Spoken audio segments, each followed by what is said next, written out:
Hey everyone, it's the Eclectic Candyman here today with an install on what's called a top of stairway gate installation kit from KidCo. Now, I've seen a lot of videos regarding the actual gate installation, but not the kit itself. And the directions aren't all that spectacular here. And so I thought I'd do a quick video on this.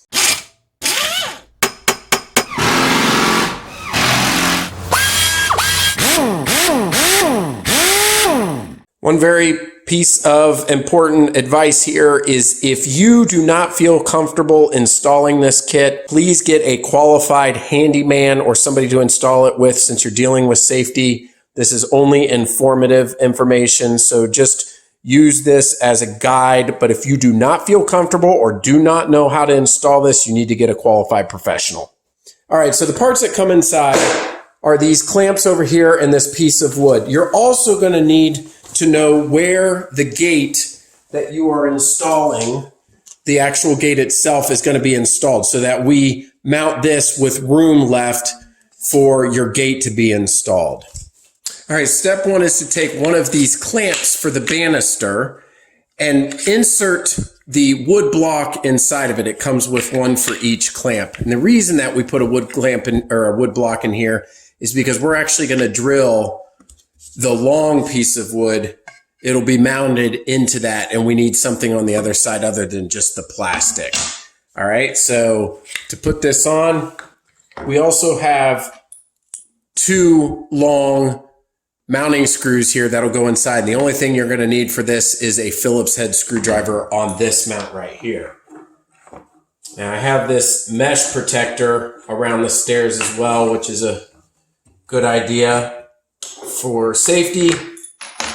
So we'll get this lined up. And then what happens is the nut or the securing part is inside the actual clamp itself. So it's really easy to get started there. And we'll go to the other side. Don't screw in one side too much before getting the other, so that way it's not putting stress on the plastic incorrectly. And try to keep the mounting flush and as far down on the banister as possible. You don't want to install this crooked or with gaps. So I'm kind of applying pressure to the front to keep this flat and flush with the bottom of the floor. And I'm starting to feel tension on it. Perfect. Nice and tight. There we go. All right. Step one is done. All right, in the next step, we need to do the same thing on the top of the banister. Now, there's a few options here, and this is why this kit's so nice. It does come with this style of secure mount if you need to do it around a part of the banister that's round, depending on the style that you have. Now, in my case, I have another square top design here, so I'm going to be able to use the same bracket design. But you can put this inside if needed. And you can see how that creates kind of a round opportunity for securing to a round part of the banister if you have. But I'm not going to need that for my installation. All right, so as before, we put our wood block here inside of the mount. Goes in real nicely. And then we're going to use the same two screws and we'll secure it to the top right here.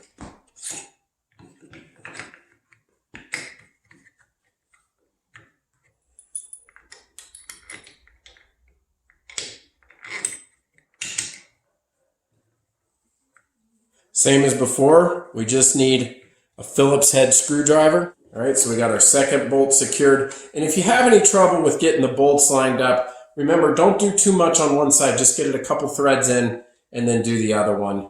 And once we start to get it secured here, I'm going to line it up and make sure it's flush and even on both sides. Going back and forth, tightening evenly across the top mount here.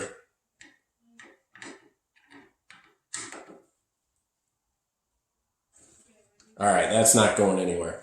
This is a really nice installation because the idea behind using this kit is we don't want to drill directly into the nice wood on the banister. We want to drill on something on top that gives us the opportunity to preserve our original integrity of what we have here, which we don't want to mess up. All right, that completes step 2.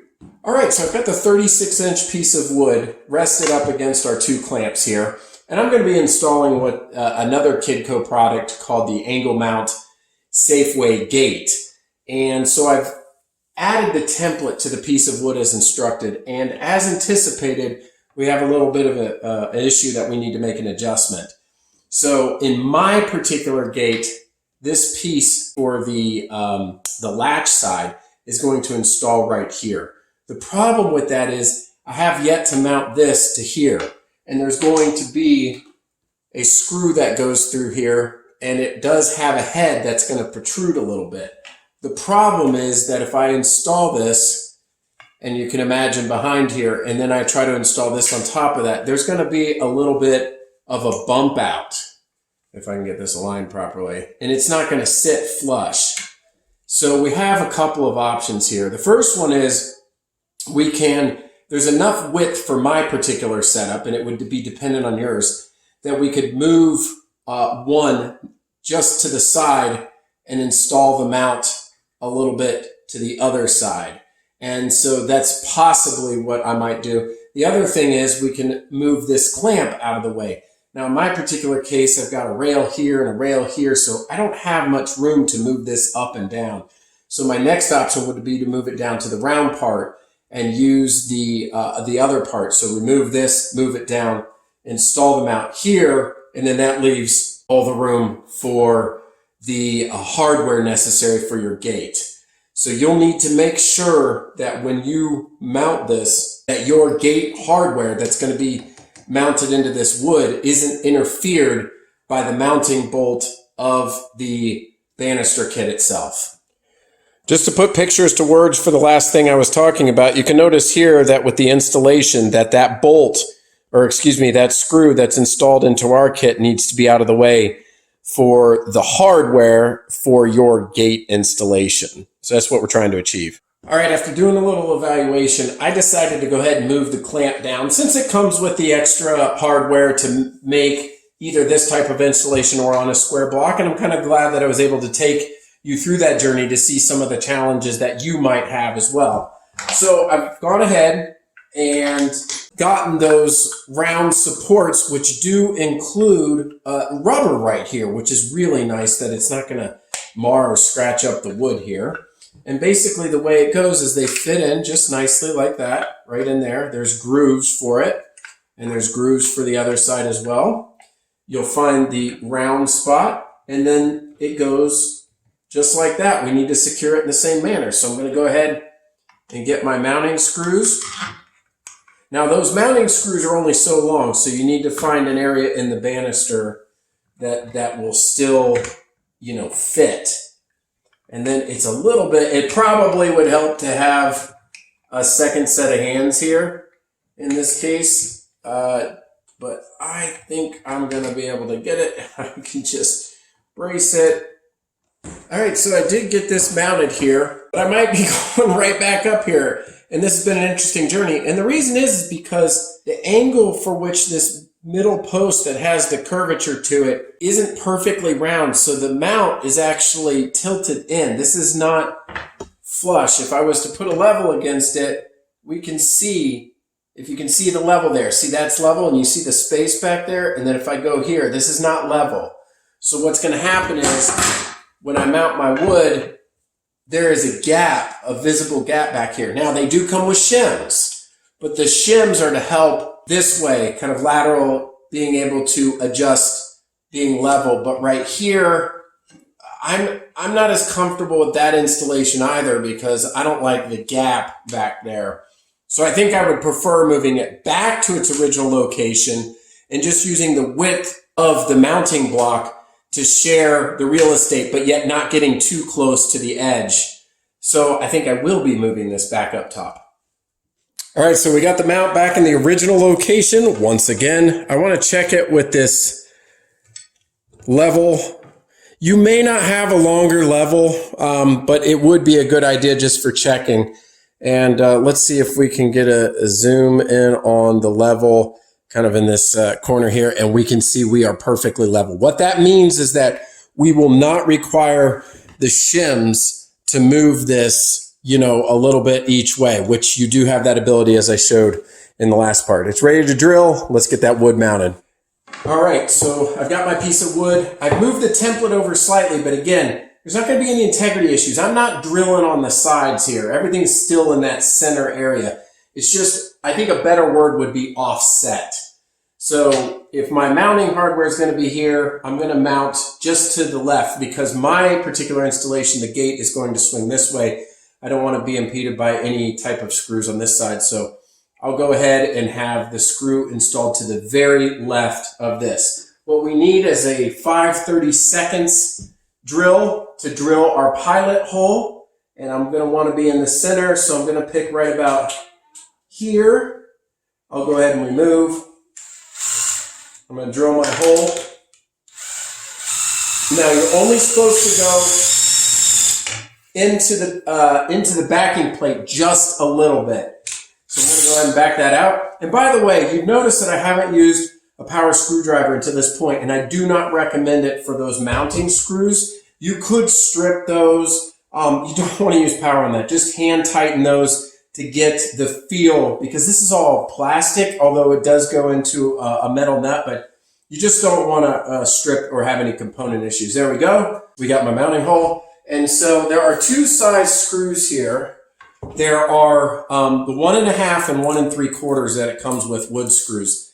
You will go ahead and use the, if you are not using the kit in the shims, excuse me, you'll just use the standard length 1.5. You'll be able to tell there is a difference in length between the two. One's longer than the other. We only need the shorter length one. It also comes with these seats for kind of a refined look, but because mine is a little bit offset, I think I'm just going to secure it directly without using that seat.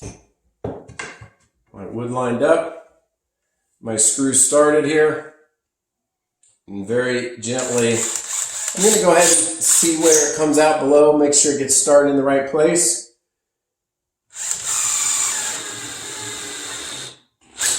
And there you go. That is secure. It's not going anywhere. And now we've got somewhere to mount our gate hardware. So now we got to go to the bottom. Same procedure on the bottom. The only thing I'm going to check real quick is the level of this before mounting so that I don't mount it crooked. And that appears to be straight right there. All right, doing the exact same thing as above with my 5/32 bit here. I'm going to make my hole location right towards the center as possible without impacting. And actually, in this case, I don't have that same problem because I actually have real estate below the mounting bracket that will exist here. So on this one, I can install directly in the middle. I don't want to scrape this wood floor, so I'm going to be very, very careful. All right, back it out. And then I'm going to put my next mounting screw in and we will be done. And for now, I'm going to move my template out of the way so I can finish mounting. Just as before, I'm kind of starting it easy. Make sure it's in the right.